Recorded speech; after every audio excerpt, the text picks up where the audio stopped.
Hello students, पिछला ही हम lecture continue करते हैं। थोड़ा सा टेक्निकल प्रॉब्लम हो गई थी। अब खंडन की बात कर रहे थे हम लोग कि जगह जगह पर कई जगह जगह पर खेत होते हैं। इस वजह से जो खेतों का अपखंडन होता है। तो इस अपखंडन के कई कारण हैं। एक तो उत्तराधिकार का नियम, जैसा कि मैंने पहले बताया आपको कि एक पिता के पुत्र हैं, उनमें बढ़ जाता है, फिर पुत्रों के पुत्रों में बढ़ जाता है। इस प्रकार से भूमि छोटी होती जाती है।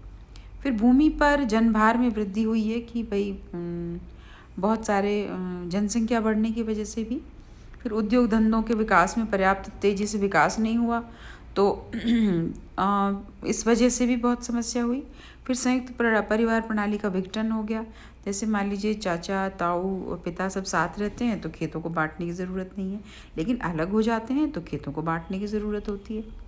फिर साझेदारी प्रथा जो है, अनेक भूस्वामी अपनी भूमि स्वयं खेती नहीं करते, दूसरों को दे देते हैं, तो जोतने के लिए, फसल उगाने के लिए, तो उससे भी अपखंडन का प्रॉब्लम हो जाती है। तो उपविभाजन और अपखंडन के कारण क्या होता है कि जगह जगह पर एक तो पूंजीगत साधनों का घटिया और अपूर्ण उपयोग होता है। यानी कि हम उसमें बहुत एक तो किनारों पर भी बहुत सारी भूमि तो किनारे करने में चली जाती है। फिर छोटा खेत होता है तो सारी जो भी लेटेस्ट टेक्नोलॉजी है उनका उपयोग करना मुश्किल हो जाता है। अलग अलग बाड़ें लगानी पड़ती हैं। बिखरे हुए खेत होते हैं। बिखरे हुए खेत होने की वजह से श्रम की बचत भी नहीं हो पाती, है ना। तो दूर दूर स्थित खेतों पर आने जाने में, खाद बीज ले जाने में, इन सब में समय और शक्ति का दुरुपयोग होता है, अपव्यय होता है। छोटे छोटे दूर दूर खेत होते हैं तो निगरानी रखना भी खर्चीला हो जाता है। जमानत पर आसानी से रकम उधार नहीं मिलती, बड़ी ज़मीन पर अच्छी से पैसे उधार मिल जाते हैं। तो ये जो है बहुत सारी जो बातें हैं उनकी वजह से खेतों के अपखंडन और उनकी प्रॉब्लम होती है।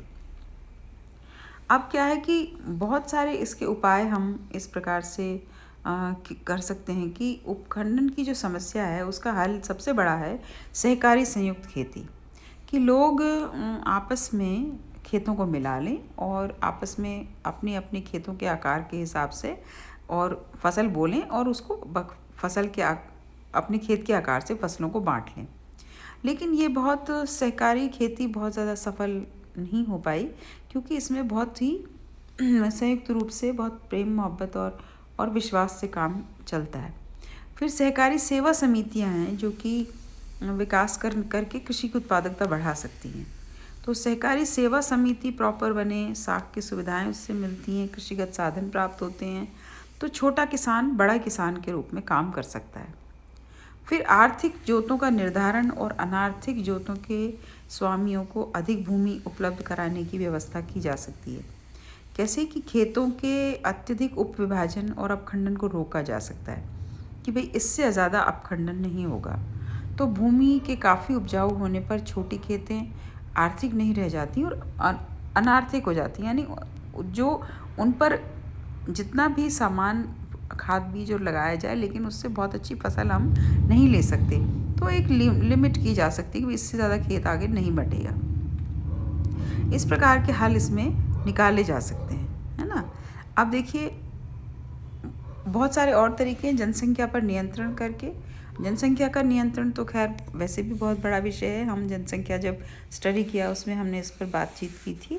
तो छोटे कृषकों व सीमांत कृषकों को आर्थिक प्रगति के लिए सरकारी प्रयत्न बहुत ज़रूरी हैं। छोटे जो कृषक हैं उनको बहुधा 1 या 2 हेक्टेयर जोतों के जो कृषक हैं उनको, सीमांत कृषकों को 1 हेक्टेयर तक की जोतों के कृषक जो आते हैं उनको उन पर बहुत सारी योजनाएं और इत्यादि बनाने की ज़रूरत है, ताकि बहुत सारे कार्यक्रम भी इसमें चलाए गए।